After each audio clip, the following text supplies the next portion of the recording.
শুধু তাই নয়, ওই প্রাণী আমার আপনার নবীকে লক্ষ্য করে বলতেছেন, ওগো নবীজি আপনি খাতামুন নাবিয়্যিন, আপনি রাহমাতুল লিল আলামিন, আপনি সাইয়্যিদুল মুরসালিন, আপনি ইমামুল মুরসালিন, আপনি রহমাতুল লিল আলামিন। এই কথা বলতে যখন আরম্ভ করে দিল, বেঈমান কাফেরদের মধ্যে দুই দল হয়ে গেল। একটা দল ডাক দেয়া বলে, নবী গো, এতদিন পর্যন্ত ভুল পথে ছিলাম, না না আর ভুল পথে থাকতে আমরা রাজি না। নবী আমাদেরকে কালিমা পড়াইয়া দেন, লা ইলাহা ইল্লাল্লাহু মুহাম্মাদুর রাসূলুল্লাহ। সবাই পড়েন সাল্লাল্লাহু। এবার আবার পড়েন, আশহাদু আল্লা ইলাহা ইল্লাল্লাহু ওয়াহদাহু লা শারীকা লাহু ওয়া আশহাদু আন্না মুহাম্মাদান আবদুহু ওয়া রাসূলুহু। আমার নবী রাহমাতুল লিল আলামিন, আল্লাহ পাক রব্বুল আলামিনের দরবারে কান্দে, আল্লাহ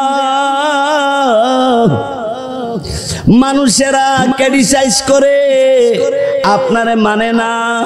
নবী মক্কায় মদিনায় অলিতে গলিতে আল্লাহর কথা যখনই বলে লোকেরা পাগল বলে, নবীরে পাগল বলে।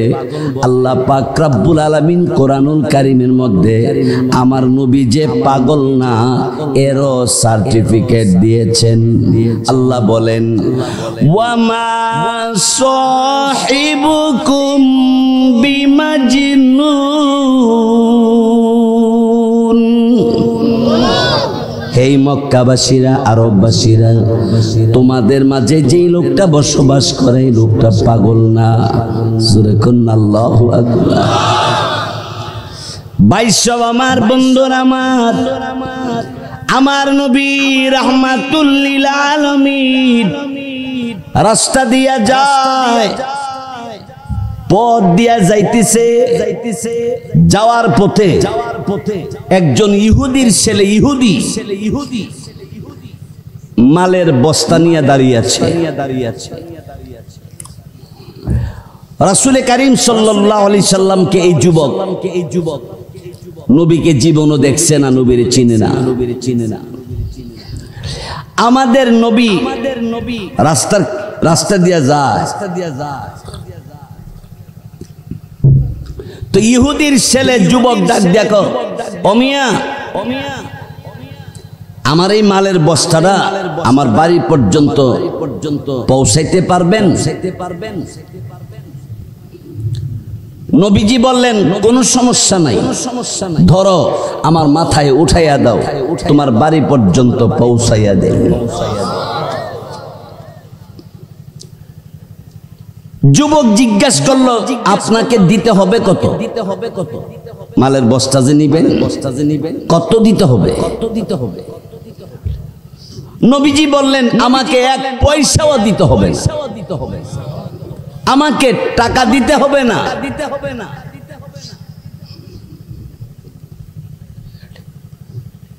যুবক ডাক দেখো, তাহলে নেওয়া যায়, নিতে পারেন।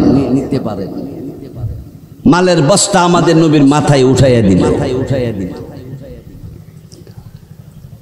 নবীজি ওই ইহুদির বাড়ির কিনারে মালের বস্তা নামাইয়া রাসূল চলে গেছে। ইহুদি ওই যুবক বাপকে বলতেছে, বাবা আজকে এমন একজন কুলি, এমন একজন লেবার পাইছি,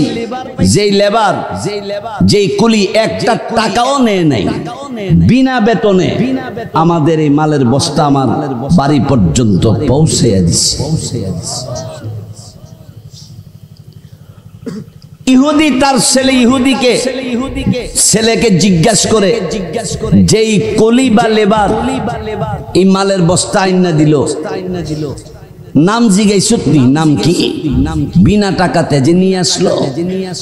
কোন আব্বা নাম তো জিজ্ঞাই নেই। তাহলে থাকে কোথায়? কোথায় থাকে না? জায়গার নাম জানোস? না তাও তো জানি না, তাও জিজ্ঞাসা করি নাই। ইহুদি ডাক দেখো ছেলেরে, ছেলেরে মনে হয় এই লোকটা মুহাম্মদ হবে। আরো জোরে ক, মনে হয় এই লোকটা মুহাম্মদ হবে। তখন ইহুদি ছেলেরে ডাক দেখো, বাবা লোকটারে দেখতে কেমন? ইহুদি তার ছেলেরে জিজ্ঞাসা করে, ও ছেলে লোকটারে দেখতে কেমন? বডি রং দেখতে কেমন? যুবক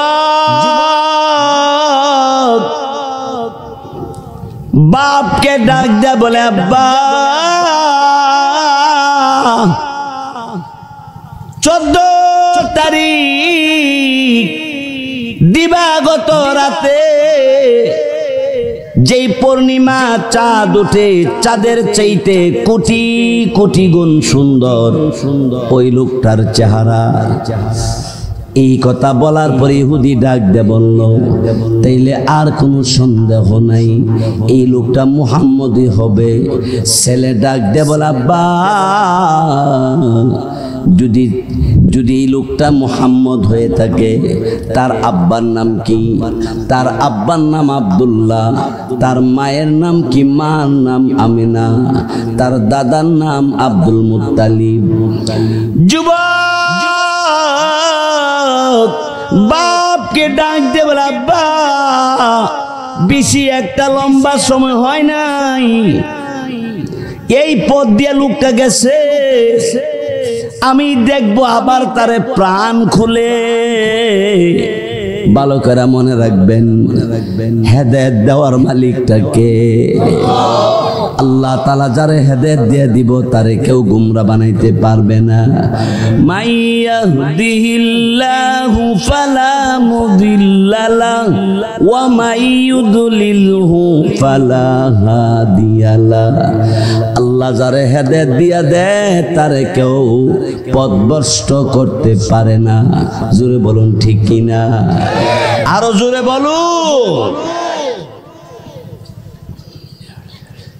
এবার ইহুদির ছেলে ইহুদি বাপ ছেলে ডাক দেখো, বাপকে ছেলে ডাক দে বলতেছে, বাবা বেশিক্ষণ হয় নাই, অল্প কিছুক্ষণ আগে এই দিক দিয়ে লোকটা গেছে গা মালের বস্তা নামায় দিয়া, একটা টাকাও নিল না, আর তুমি বলতেছো এই লোকটাই মুহাম্মদ।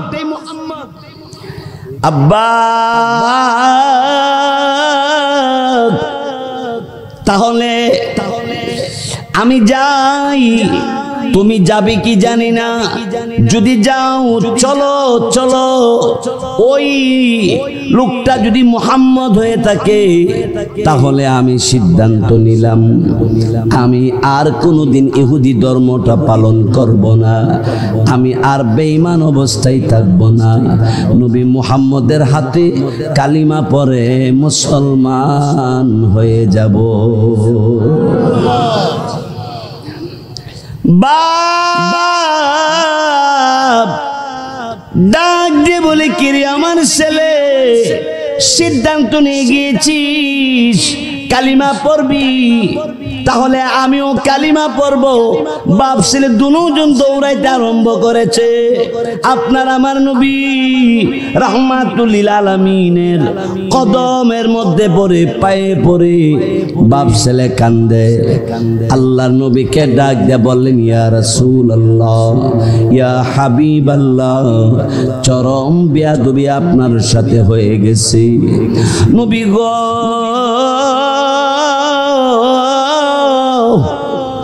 অনেক বড় বেয়াদবি করেছি, না না আর কোনোদিন বেয়াদবি করব না। কি গো নবীজি, আপনার পায়ে ধরেছি, মাফ করছেননি? আপনার আমার নবী, আহারে দয়াল নবী নিজেই কাঁদতে আরম্ভ করলেন। আমার নবী কাঁদতে কাঁদতে তাদেরকে বললেন দাঁড়াও। তারা দাঁড়াইয়া আপনার আমার নবীর হাতে